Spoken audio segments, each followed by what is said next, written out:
Money doesn't just buy things. It can shape behavior. It can influence decisions. And in some situations, it can quietly change the balance of power between people. Not always in obvious ways. Not always intentionally. But gradually. Most people think of control as something direct. Someone telling you what to do. Someone limiting your choices. But in reality, control can sometimes look much more subtle than that. A decision here. A condition there. A small expectation attached to something given. And over time, those small moments can start to add up. Especially when money is involved. Because money isn't just about transactions. It's tied to security, stability, independence. The dynamic between people can begin to shift. Not always in harmful ways. But in some cases, it can create imbalance. At first, it might look like support. Someone helping you financially.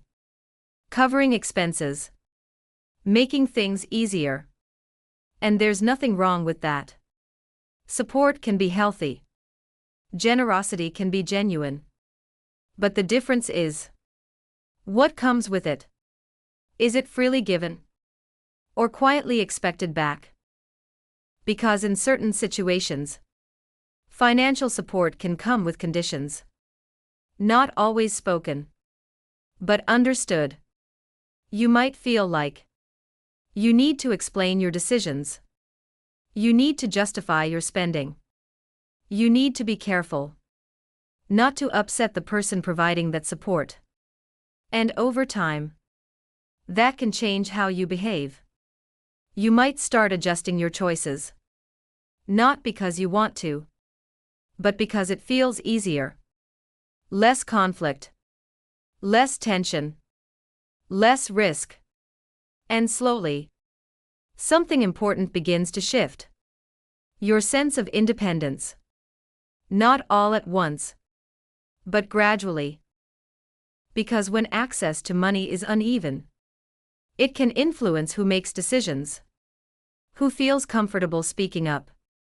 Who feels like they have options. And when someone feels like their options are limited, they may start to tolerate things they normally wouldn't. Not because they're weak, but because the situation feels complicated.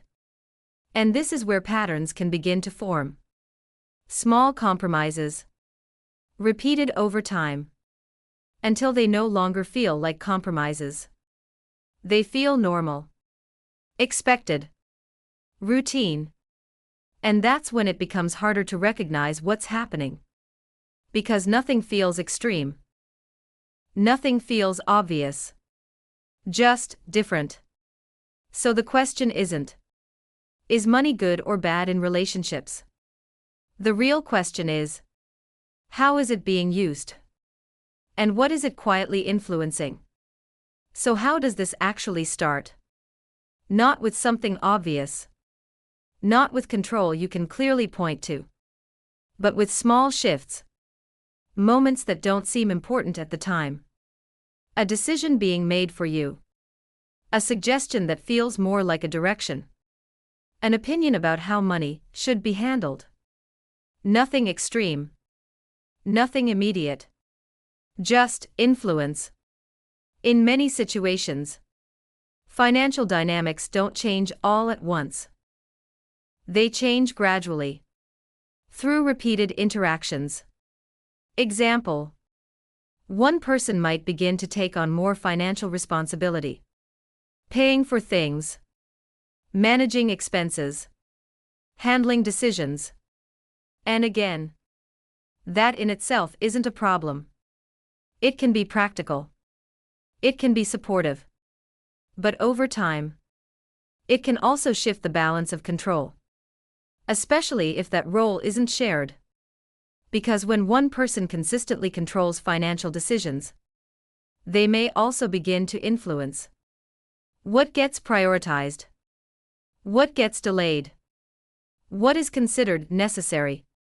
And slowly, the other person's role can change. From equal participant to someone who feels like they need to ask. Ask before spending. Ask before deciding. Ask before acting. Even in small ways. And at first, it might not feel uncomfortable. Because it can be framed as just keeping things organized. Trying to be responsible. But over time, it can begin to affect confidence. Not loudly. Quietly. Second-guessing decisions. Hesitating before acting. Feeling unsure about what's okay. And when that continues, it can start to feel normal. Because humans adapt to patterns. Even when those patterns slowly reduce independence. Especially when the change happens gradually. Another pattern that can appear is conditional support. Not always clearly stated, but implied.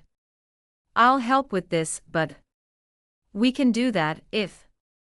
And those conditions can shape behavior. Not through force, but through expectation. You might start to think, what do I need to do to keep things stable? What do I need to avoid to prevent conflict? What decisions will keep everything smooth? And those questions begin to guide your actions. Not because you're being told directly, but because you're adjusting, adapting, managing, anticipating. And over time, that can become exhausting. Because you're not just making decisions anymore.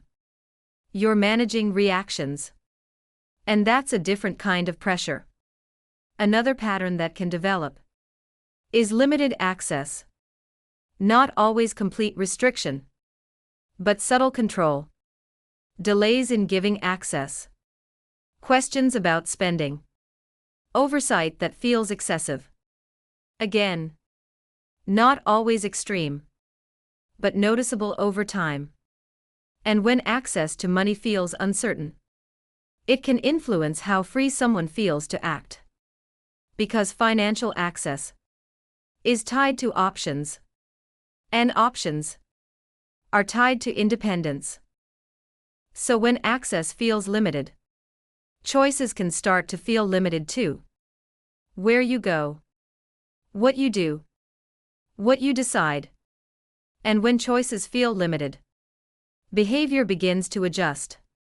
Not because someone is being forced, but because the situation feels harder to navigate. And that's what makes these patterns difficult to recognize. Because they don't always look extreme. They don't always feel like control. They feel like adjustments, compromises, practical decisions. Until you step back and notice how much has changed. So the real question becomes, at what point does support turn into influence?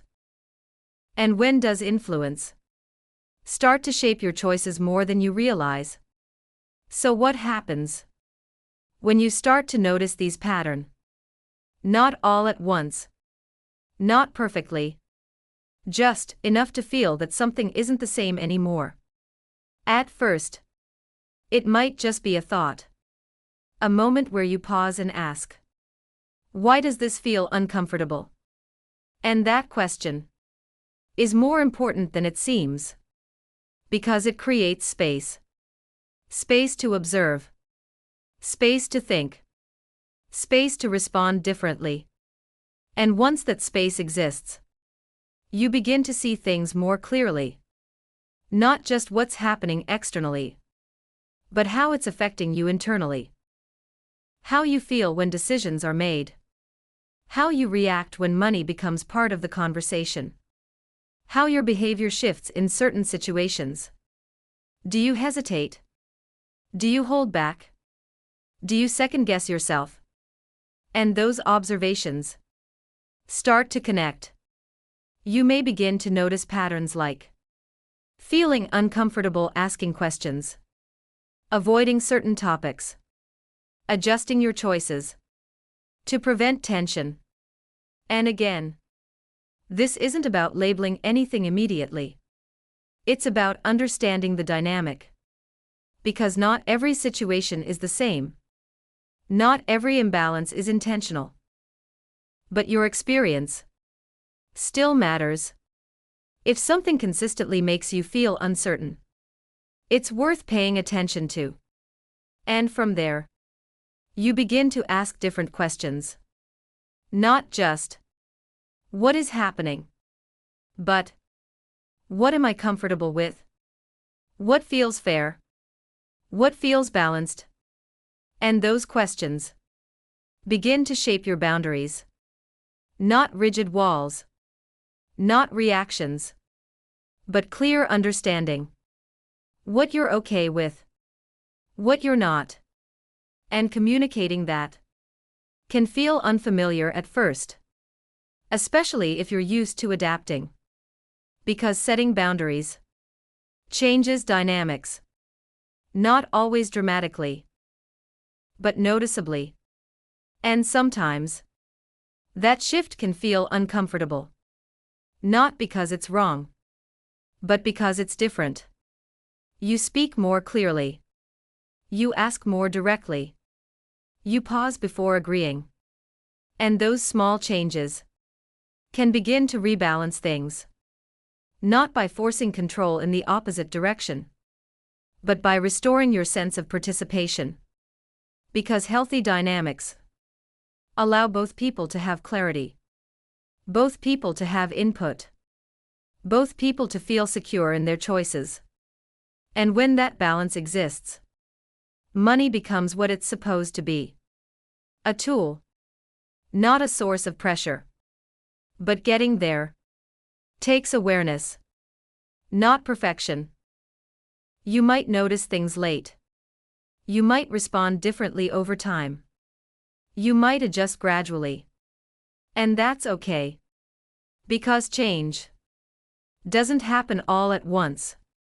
It happens through repeated moments where you choose to stay aware, to question when something feels off, to speak when something matters, to pause before automatically adjusting. And over time, that awareness builds confidence. Not forced confidence, but clarity. And clarity changes how you move. So this isn't about assuming the worst. It's not about labeling every situation. It's about understanding how dynamics can shift.